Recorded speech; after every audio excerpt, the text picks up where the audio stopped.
Students, welcome to winter classes. और आज की क्लास में हम स्टार्ट करने वाले हैं कक्षा 10वीं का विषय गणित भाग 1, जिसके अंदर हम लोग हल करने वाले हैं नवनीत प्रश्न पत्र 2021 का पेपर नंबर 3, जिसके अंदर क्वेश्चन नंबर 4 हम लोग हल करेंगे।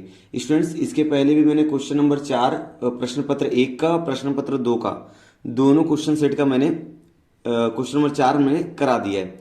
Students, question number 1, question number 2 और क्वेश्चन नंबर 3, ये तीनों जो क्वेश्चंस होते हैं, प्रश्न होते हैं, ये बहुत ज़्यादा आसान होते हैं और लगभग सारे स्टूडेंट इन सवालों को हल कर लेते हैं।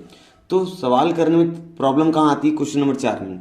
तो हम लोग ने क्या किया है कि क्वेश्चन नंबर 4 के जितने भी सवाल रहेंगे नवनीत क्वेश्चन सेट के, वो सारे के सारे हम लोग हल करने वाले हैं। तो आज हम लोग क्वेश्चन सेट 3 करेंगे। क्वेश्चन नंबर 4 का पहला सवाल देखिए। पहला सवाल क्या है यहाँ पर कि एक टंकी को 2 नलों से पूरा भरने में 6 घंटे लगते हैं। अकेले छोटे नल से टंकी में भरने में लगने वाला समय बड़े नल से लगने वाले समय की अपेक्षा 5 घंटा अधिक लगता है।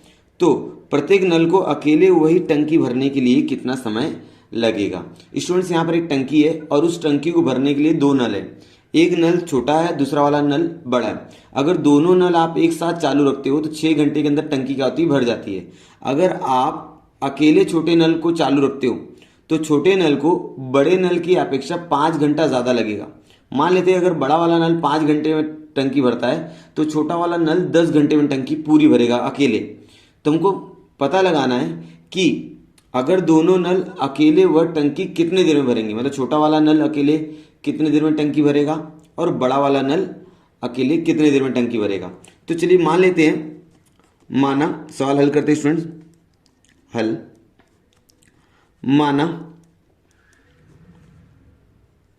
छोटे नल को लगने वाला समय x घंटा, सॉरी छोटे नल को तो x + 5 लगेगा ना, क्योंकि बड़े वाले नल से 5 घंटा ज़्यादा लगेगा। तो x + 5 को लगने वाला समय x घंटा है। ठीक है, माना छोटे नल को x + 5 घंटा लगेगा और बड़े वाले को x, क्योंकि छोटा वाला नल बड़े वाले से 5 घंटा ज़्यादा लेता है। ठीक है, अब जब भी सवाल और दोनों नल इस तरह 6 घंटे में टंकी क्या होती है? भर जाती है। 6 घंटे में टंकी पूरी तरह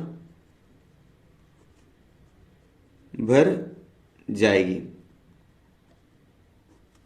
यहां तो समझ आया आप लोग को? चलिए अब क्या करेंगे, प्रश्नानुसार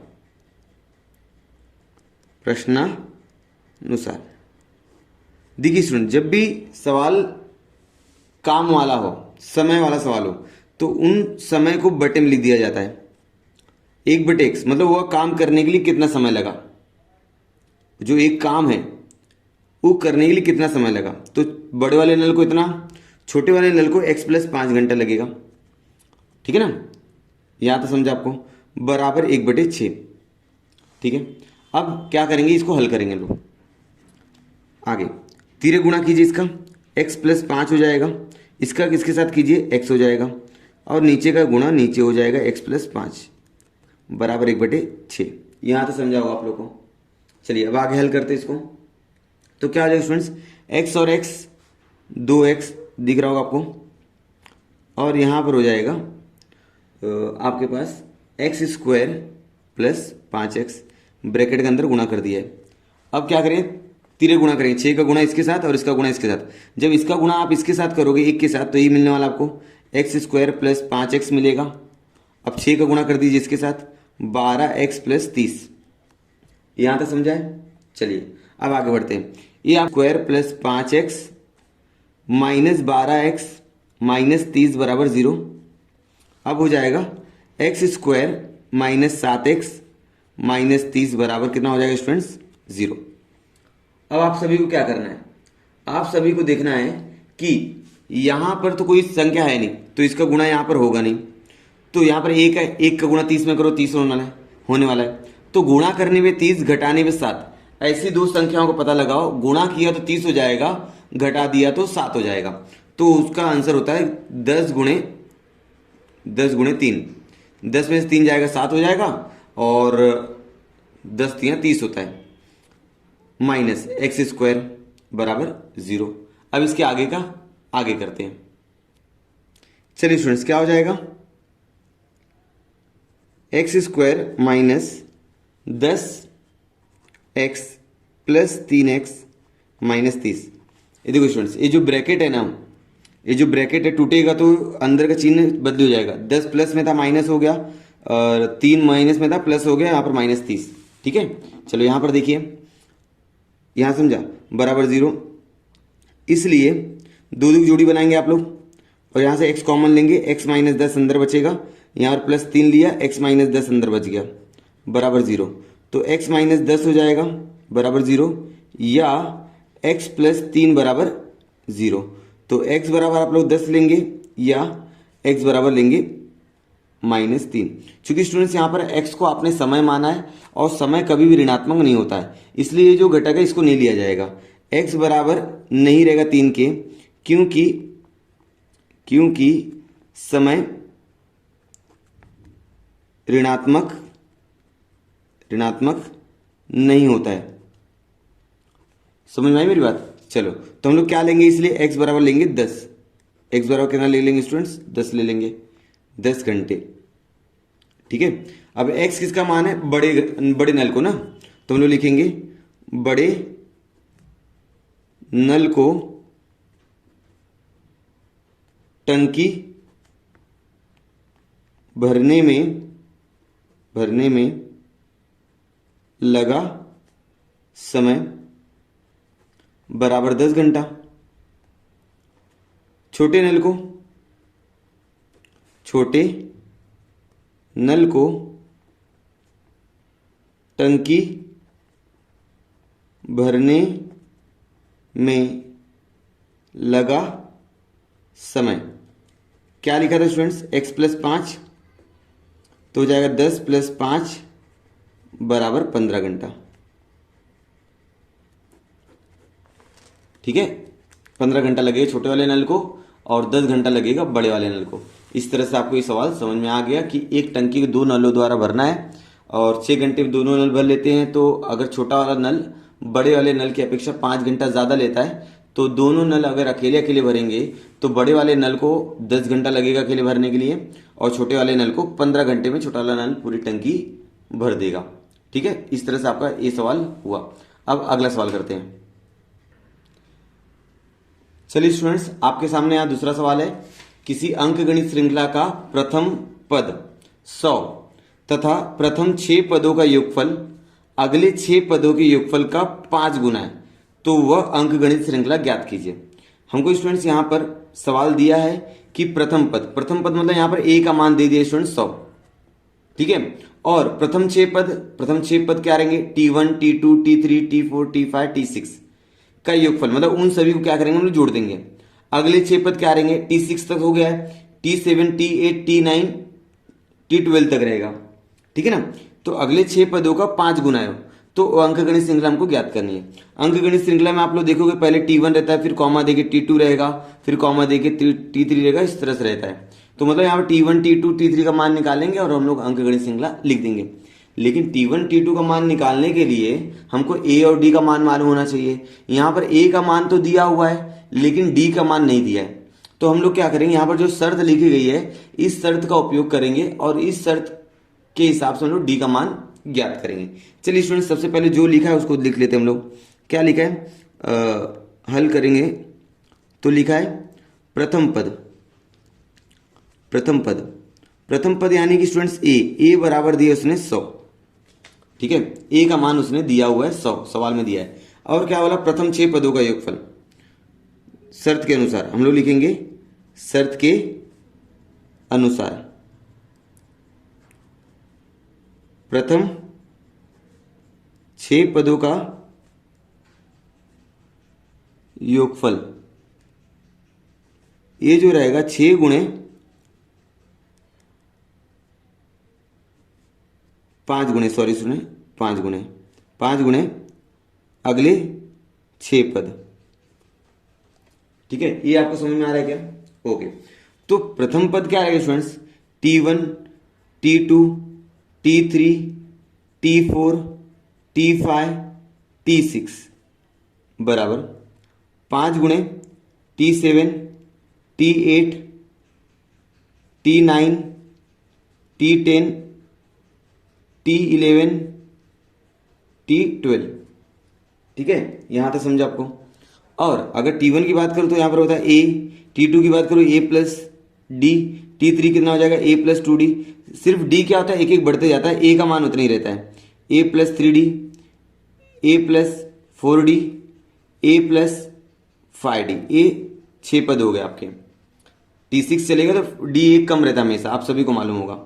अब यहाँ पर 5 गुणे T7 निकालना है तो A प्लस 6D रहेगा, और 8 का रहेगा A प्लस 7D, 9 का रहेगा A plus 8D plus A plus 9D, A plus 10D, A plus 11D। ठीक है, यहां तो समझे स्टूडेंट्स आप लोग को? चलिए अब ध्यान से करेंगे स्टूडेंट्स। यहां पर ए 6 बार है तो 6A हो गया, लेकिन D को एकदम अच्छे से जोड़िएगा। D और 2D, 3D, 6D, 10D, 15D। D को जोड़ने में गलती मत करना। यहां पर 5, यहां पर भाई A कितना रहेगा? 6 रहेगा, 6। D कितना रहेगा? जोड़िए इसको। D अगर आप जोड़ोगे 6 और 7 13, 13 और 8 कितना होता है? 13 8 21, 21 और 9 30, 30 10 40, 40 और 11 51, तो 51D हो गए स्टूडेंट्स। यहां तक समझे आप लोगों को? अब 6D बराबर 15D, इस 5 के अंदर गुणा करो, 5 छक 30, A बराबर ये हो जाएगा 5 एकम 5, 5 पचे 25D। यहां तक समझा है? चलिए ए वाले को एक तरफ लिखो, डी वाले को एक तरफ लिखो, तो हम लोग लिखेंगे 30A माइनस 6D 6A, और 255D में से 15D हम लोग क्या करेंगे? घटा देंगे। 30A में से 6A जाएगा, 24A आएगा। 55 में से 15 जाएगा, कितना आएगा? 240D आएगा। और चूंकि स्टूडेंट्स A का मान आप सभी को मालूम है, कितना है? यहाँ पर 10 है ना, A का मान 100 है। कितना है? 100। तो यहां पर हम लोग लिखेंगे 24, A का मान 100 है तो 2400 हो जाएगा, बराबर 240D। D का मान ज्ञात करना है स्टूडेंट्स, क्या करें हम लोग? D बराबर 2400 बटे 240, तो D का मान हमारे पास आ जाएगा स्टूडेंट्स 10। D का मान आया 10, A का मान हमको मालूम है कितना है? A का मान 100 है। तो अगर हम लोग बात करें श्रृंखला में T2 निकालने की, तो देखिए किस तरह से निकालेंगे हम लोग। तो T1 का तो मान मालूम है, T1 बराबर होता है A बराबर 100 दिया है। T2 निकालना है तो A प्लस D होता है, 100 प्लस 10 करेंगे तो कितना आ जाएगा स्टूडेंट्स? 110 आ जाएगा। T3 निकालना है तो A प्लस 2D हो जाएगा। तो A का मान है 100, D का मान लिखेंगे 10, तो हो जाएगा स्टूडेंट्स 10, 100 प्लस 20, 100 प्लस कितना हो जाएगा? 20, तो 120 आ जाएगा। तो T1 का मान 100, T2 का मान 110, T3 का मान 120। तो हम लोग लिखेंगे इस प्रकार अंक गणितीय श्रृंखला, अंक गणितीय श्रृंखला कितनी रहेगी स्टूडेंट्स? 100, 110, 120 डॉट डॉट डॉट चलते जाएगी। समझ में आया होगा आप लोगों को? ठीक है, तो इस तरह से हमने सवाल नंबर 2 कर लिया कि यहाँ पर दिया पहला पद दिया था और एक शर्त दी गई थी कि पहले 6 पद जो रहेंगे उनका योगफल अगले 6 पदों के योगफल से 5 गुना है। तो अंकगणित श्रृंखला ज्ञात कीजिए, हमने यहाँ पर ज्ञात किया। आप सभी को समझा होगा, चाहिए तो आप लोग स्क्रीनशॉट ले लीजिए इसका और इसको हल कीजिएगा। चलिए स्टूडेंट्स, आपके सामने यहाँ तीसरा सवाल है। युगपत समीकरणों 2x प्लस वाई बराबर 8 तथा y बराबर 1 प्लस एक्स बटे 2 को आलेख विधि से क्या करो? हल करो। स्टूडेंट, जब भी सवाल आए कि आपको आलेख विधि से हल करना है तो उसके लिए आलेख पेपर चाहिए, और आलेख पेपर तो आपको पेपर में मिलेगा। ठीक है, तो उसके लिए आपके पास कोई भी लाइन अगर खींचनी है, ये जो लाइन है ये किसी रेखा का क्या समीकरण है ना, तो लाइन खींचने के लिए हमारे पास क्या होना चाहिए, उसके निर्देशांक होने चाहिए, बिंदु होने चाहिए, बिंदु। और मैंने इसके पहले वाले वीडियो में बताया हुआ है कि 4 बिंदु कम से कम आपके पास होने चाहिए, 4 बिंदु के निर्देशांक होने चाहिए। तो हम लोग क्या करेंगे कि यहाँ पर 4 बिंदुओं के पहले निर्देशांक ज्ञात करेंगे, फिर उसको आलेख पेपर पर करके दिखाएंगे। और वहां पर ये दोनों समीकरणों का जो रेखा रहेगा, वह रेखा जहां पर एक दूसरे को प्रतिच्छेदित करेगा, उसका x निर्देशांक और उसका y निर्देशांक इस सवाल का क्या हो जाएगा, हल हो जाएगा। चलिए हल करते हैं।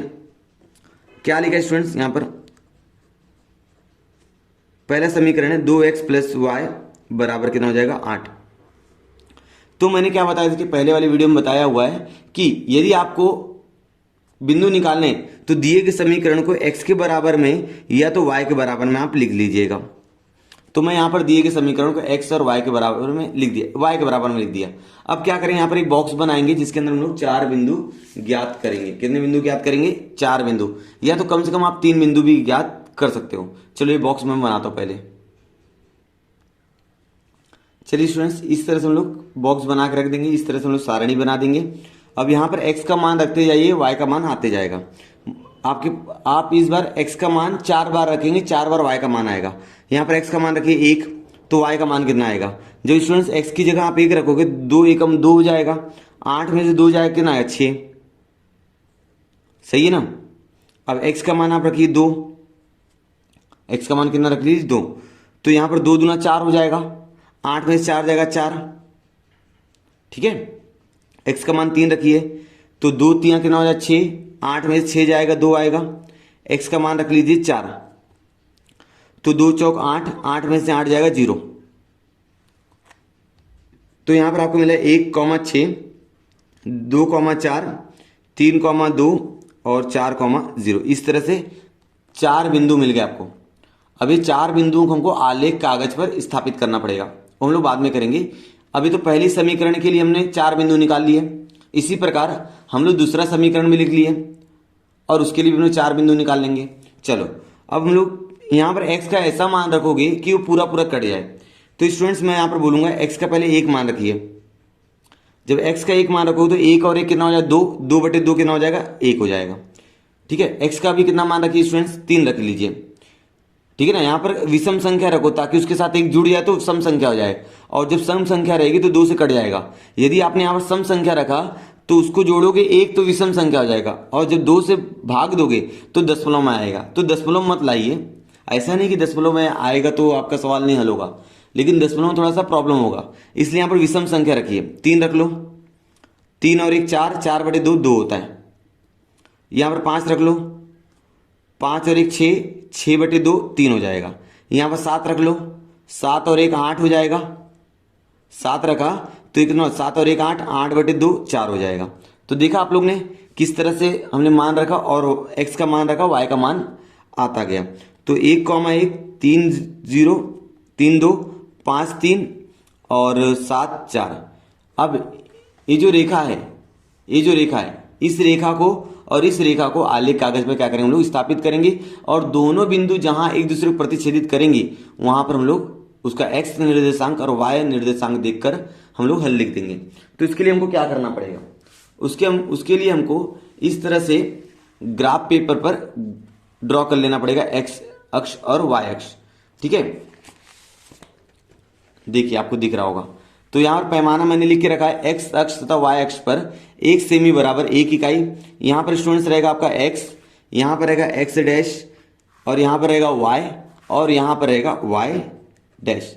यहाँ पर सारी चीज धनात्मक होती है, राइट साइड में ऊपर की तरफ धनात्मक और बाईं तरफ ऋणात्मक और नीचे तरफ ऋणात्मक होती दूरियां, आप सभी को मालूम है। और देखिए स्टूडेंट्स, ये जो 4 बिंदु है, ये जो 4 बिंदु आपको दिख रहे हैं, इन चारों बिंदु को मैं क्या कर रहा हूं, एक एक करके यहाँ पर स्थापित करूंगा, ठीक है।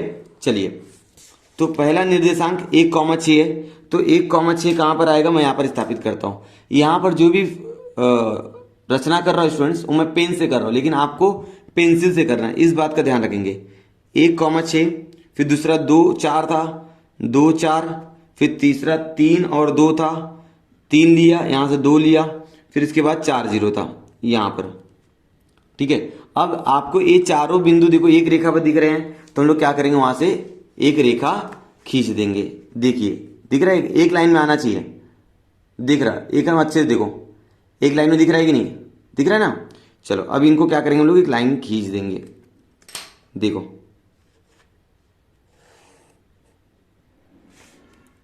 ये मैंने खींच दिया, ठीक है। अब इस रेखा के नीचे इसका समीकरण क्या था हमारे पास, 2x प्लस वाई बराबर 8 था, ठीक है। अब यहां पर आप चाहो तो इस बिंदु के निर्देशांक लिख सकते हो कि 1,6 वाला बिंदु था, एक कौन सा था, 2 और 4, एक क्या था 3 2, और एक क्या था 4 0, ठीक है। इस तरह आपने पहला 4 बिंदु को स्थापित किया। अब अगले 4 बिंदु स्टूडेंट्स आपको दिख रहा होगा यहां पर, 1 1 3 2 5 3 7 4, इन चारों बिंदु स्थापित करेंगे। चलो करते हैं एक के बाद एक। पहला 1 1 है, 1 1 यहां पर आएगा, x का निर्देशांक 1, y का निर्देशांक 1, फिर उसके बाद 3 2 मतलब x का 3, x का निर्देशांक 3, y का निर्देशांक 2 यहां पर आ गया, ठीक है। फिर x का निर्देशांक 5, y का निर्देशांक आपके पास 3 है, तो यहां पर y का निर्देशांक 3, y ऊपर देखने का x नीचे। इसके बाद x का निर्देशांक, इसके बाद स्टूडेंट्स x का निर्देशांक 7 है और y का निर्देशांक 4 है, 7 4 यहां पर आएगा, देख लीजिए x बराबर 7 y बराबर 4 देखना है। अब देखिए चारों बिंदु जो है एक रेखा पर आपको दिखाई दे रहे होंगे, हमको क्या करना है, इन चारों बिंदुओं क्या करना है, मिला देना है। तो देखो दिख रहा है आपको, इन चारों बिंदुओं में क्या कर रहा हूं, मिला दे रहा हूं, बहुत आसान है।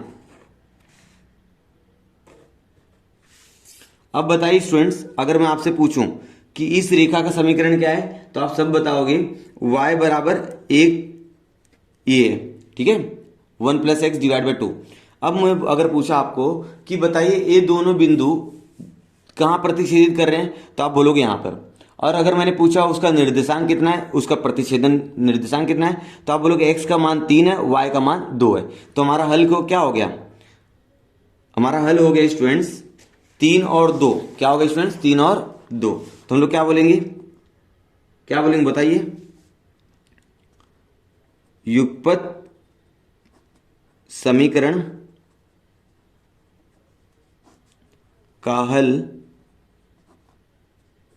x, y बराबर 3 और 2 है, ठीक है ना। जहां पर दोनों रेखा एक दूसरे प्रतिच्छेदित करेंगी उस बिंदु का निर्देशांक आप लोग उत्तर में लिख देंगे।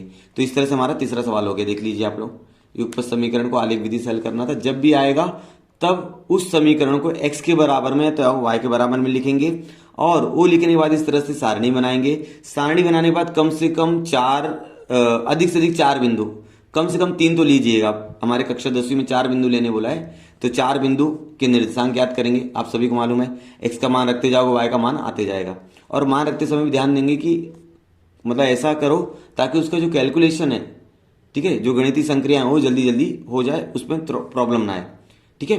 तो स्टूडेंट्स आप लोगों को पूरा वीडियो समझा होगा। तो यदि आपको वीडियो पसंद आए तो वीडियो को लाइक कीजिएगा, अपने दोस्तों के साथ वीडियो को शेयर कीजिएगा। यदि आपको कुछ क्वेश्चंस का डाउट है तो आप लोग मुझे कमेंट सेक्शन में कमेंट करके पूछ सकते हो। मिलते हैं नेक्स्ट वीडियो में, तब तक के लिए धन्यवाद।